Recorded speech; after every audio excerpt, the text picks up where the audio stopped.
Quilty friends. Well, this video actually is a video to show you what you can do with your English paper piecing blocks that you make. So I recently participated in the EPP Summer Sampler, in which I showed you how to make this petal star. I actually have made 2 of them, and I wanted to give you some options on some things that you could actually make as projects that are quick projects for these. The first one is to use this embroidery hoop to be able to make a really neat wall hanging with it. And so there's some items that you'll need if you want to make this. I'm actually using just kind of an off-white cream color muslin. And then I have a hoop. I actually found these at Goodwill, a whole bunch of them that someone had turned in. So I'm going to use one of the hoops that I have. You also will need some scissors. If you've got some scissors that have like a really neat pattern to them, we can use this, and I'm going to actually cut kind of a ruffle all the way around the edge, but you also could use pinking shears if you wanted, or you can make it to where you do not see the fabric at all. It's just tucked behind, completely up to you. And then you'll also need a piece of, this is fusible fleece. You could use some kind of stabilizer or interfacing just to be able to have this go behind. This is going to go behind our muslin, and that offers some stability there for us to do some quilting. You'll also want to get some thread. I'm actually going to use from my stash, I've got some superior thread and some sulky thread of some colors that I think might look nice. And I am going to, this is a 12 weight thread. Now, not all machines will take 12 weight thread. My Juki does. So I'm just going to audition a few colors here on how that might look to do some quilting. I think I'm going to do a pattern where I kind of outline mine with some thread. This one is variegated. Just kind of lay that there for that look. And then this one's got a little more of a yellow feel to it. So get you some threads and pick out what you might want to be able to do some quilting. And then we're going to walk through the steps on how you can make this really cute EPP wall hanging using an embroidery hoop. So here's an example of how I have done this with a hexie petal in the past. So you could just kind of see what I'm talking about here. And I actually even used DMC pearl cotton thread, and I embroidered some little flowers in the center of mine. And I have this hanging in my studio, and they make for really cute wall hangings to dress your studio up or any place in your house. So the first thing you're going to want to do is you're going to want to take a piece of whatever background fabric that you want to use, and it will all depend on the size of your hoop that you're using. So this hoop is 1, 2, 3, 4, 5, 6, 7, 8, 9, 10. It's about a 10.5 inch hoop. And so I just kind of laid it out and made sure that I was going to have plenty, because I know I want a ruffle around the edge of mine. You may choose to, when you do yours, it's actually all hidden in the back. And so you'll need to cut around it smaller, but it's completely up to you. So you'll iron your stabilizer or fleece. This is fusible fleece that I have ironed. You'll iron that to the back side of your background fabric, which is what I've done here. And I just rough cut the circle. I just want enough that's going to be able to feel the inside of this circle here to where it gives it a little bit of a puff, but especially when I do some quilting. And of course, this will be the last step with putting this in there. So once you have ironed that down to your background fabric, then you're going to take your EPP shape, whichever it may be. And likely if you have found this video, it's probably because you downloaded my free video pattern on how to make this petal star EPP shape. Let me cut this little thread here. You'll want to take your shape and you're going to want to place it in the center of your fabric here. And it's completely up to you. I'm going to eyeball it, but you could also measure if you want, just if you're a perfectionist and you want to make sure that's absolutely perfect. But I'm just going to kind of eyeball. But you could take a ruler and measure from both ends to make sure that it's centered there. And then you'll take a pen, and you'll want to pin that in place. If you want, you could even use glue base to put that in place. Completely up to you there. And you'll take this to your sewing machine, and I like to use an invisible thread or a really, really thin, like an 80 weight thread. I'm going to use Invisifil, which is a thread by Wonderfil, and it's really great for applique. So it's a 100 weight thread, and it'll just blend in really nicely. And so you'll stitch all along the edge to stitch down your EPP shape here. And then after that, I'll show you what I'm going to do. I'm going to use some really colorful thread here, and I'm going to do some extra quilting all the way around mine for a secondary design.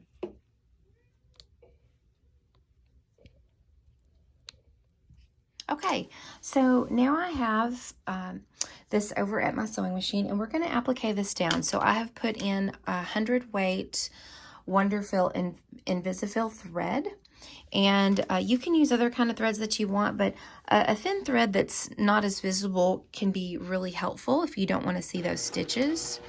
So I'm just going to actually applique this down. I have my stitch length on about a 1.9.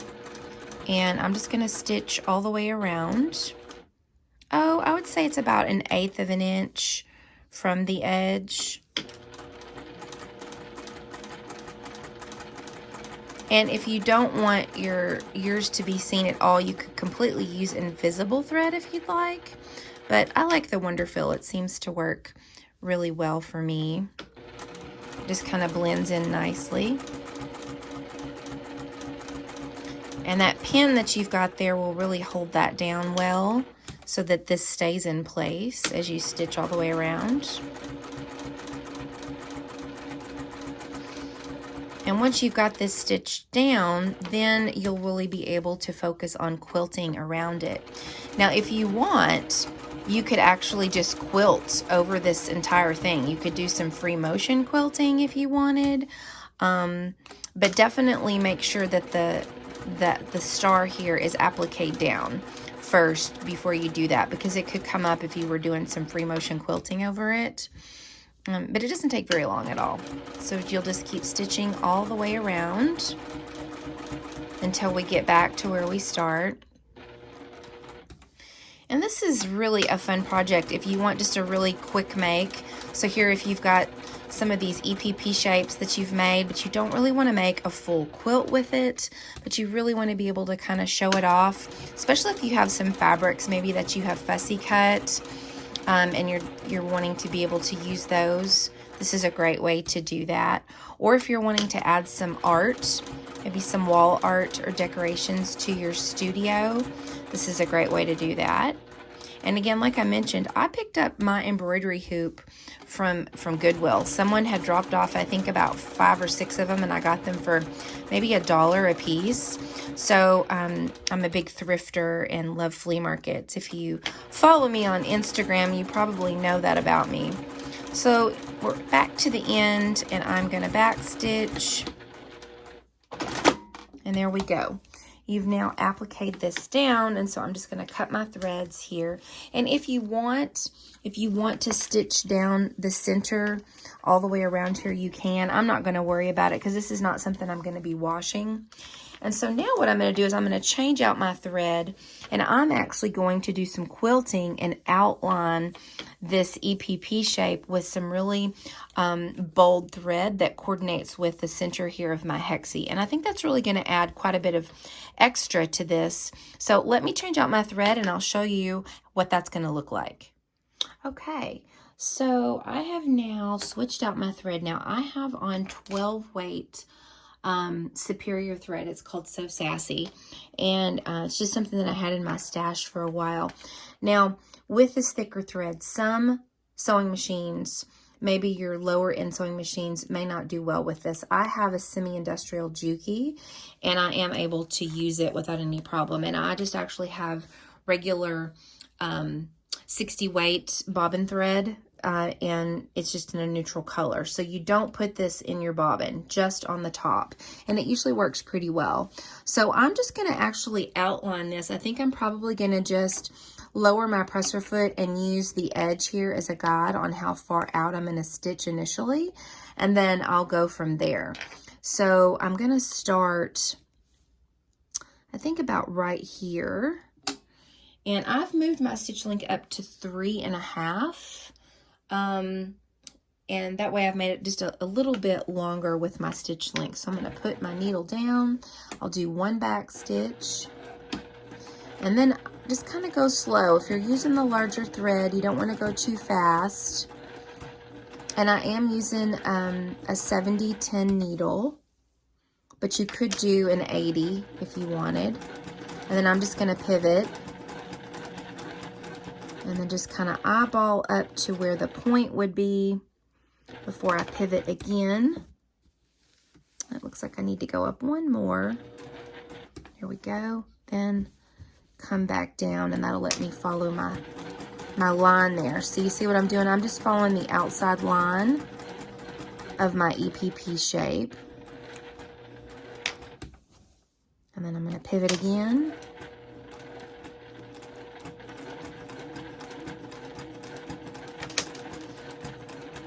And then I'll just kind of slowly go up until it looks like I'm in the right spot. And then you can see when you pivot if you're going to come down even along that line. And then you'll pivot again when you really get to that seam there. Turn. And you could use, if you don't have, your machine doesn't allow you to use the 12 weight. Of course, you could hand stitch this if you want to hand quilt it. But another option for you, if your machine doesn't like the thicker thread like this, you could use a 40 weight or even a 30 weight. Most machines handle that pretty well. I just love the look here of the thicker thread.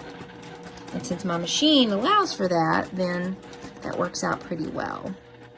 Do one more there, make sure I'm coming down on that one. And I really like this stitch length. We're doing a 3.5 here, which is nice. We'll pivot. We're getting close to where we started. And the nice thing about this too is my bottom thread, you can't see. So if you have your tension set correctly, you should not be able to see that bobbin thread when it pulls up. There we go.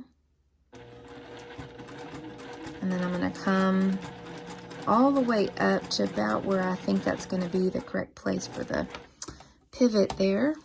Oops. Accidentally sewed over that. We'll come back down. And I'll do one back stitch since this is thicker thread. Don't want to do too many. And there we go. You can see what that looks like. I'll just have to cut those threads. And then we have got, I'll zoom out for you.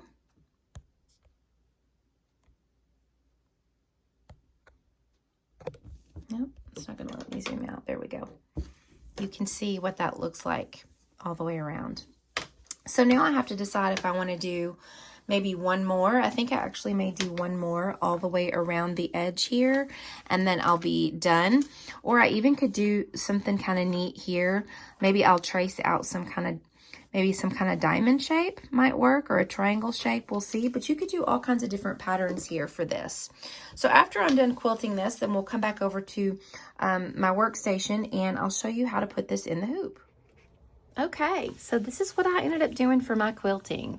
I ended up using the gold variegated thread, and I added kind of a secondary triangle there in that negative space, and I'm really happy with it. So quilt that however you want. Again, you could do it by hand. If you wanted, you could do some cute flowers. You could do something here in the middle also if you wanted to do that also. So this is how I'm going to leave mine. Now, you've got your hoop. Now, if you've never used one of these, there's a little screw at the top you unscrew, and it actually loosens the middle section here of this. So what you do is you get your, I always do this, I have dyslexia, so sometimes I actually get it reversed. And I'm going to line this up in here.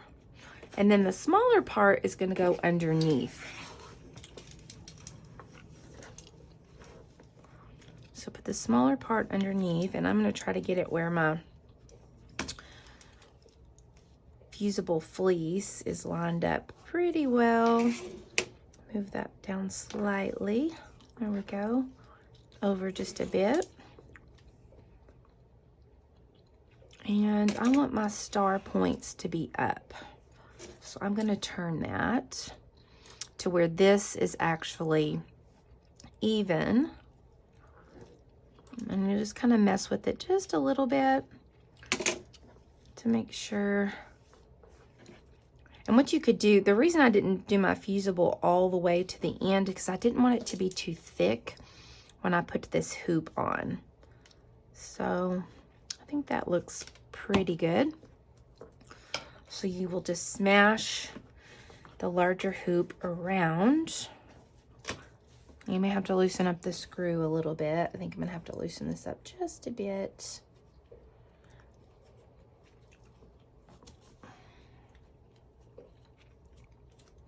A little bit more.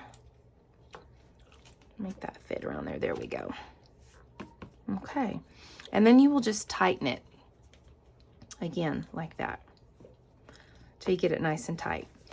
Now, at this point, if you want, you could cut all of this loose fabric around here and you could glue it down to where there's no fabric showing at all. You could actually just glue this down if you wanted with some fabric glue so it's not showing. A lot of people will just cut off the excess there and leave it. For me, what I really like to do is I have these pinking shears that are really like a wave around them, the edge of them. And so I like to have a little bit of a ruffle around mine. And so you'll take your pinking shears and you kind of have to eyeball it because you can't really draw a line to make sure that it's about the same distance from the hoop all the way to where you are cutting. The part that gets a little tricky is back behind there. And you'll just keep turning it and just kind of eyeballing it as you go if you want that little ruffle. And the nice thing about these pinking shears is that it won't fray because these are designed to really help keep the edges of fabric from fraying. But I found these on Amazon and I like them because they're kind of a wave rather than the jagged pinking shears that sometimes we'll use with sewing garments or other things. And again, you just keep turning all the way around. And when I open the scissors back up, I try to start in that groove where I left off so that the wave kind of continues all the way around. There we go. And so there is your ruffle all the way around. And if you need to fix it up a little bit, or maybe it's not completely even, you can go back and do that. But I'm really happy with how this one turned out. So that is one option for you. And then what you can do is, you know, if you have a nail on the wall, this will just hang right there. You could add some rope or string if you wanted, but I have just found that there's enough of a lip there that a nail will hold it really well. So I felt like I needed a little something else. So I went ahead and added, I have vintage lace, and I went ahead and just used some fabric glue and just glued it down all along the inside edge there of my my wall hanging. So that is another option for you. If you want to embellish it, maybe add a little something extra, you could add some lace. So this is an option for you to be able to have a project if you want to highlight your EPP, especially if this is your first English paper piecing shape to make. Then you may want to be able to highlight kind of as a memory. As my little bonus daughter calls it, a remembery. So we remember a special moment that we accomplished something. So I hope you enjoyed this tutorial on another way to be able to use your EPP summer sampler petal star shape and put that in an embroidery hoop. Thanks for following along. If you like this video, give it a like and subscribe so you can get future tutorials. Until next time, quilty friends, make lovely things.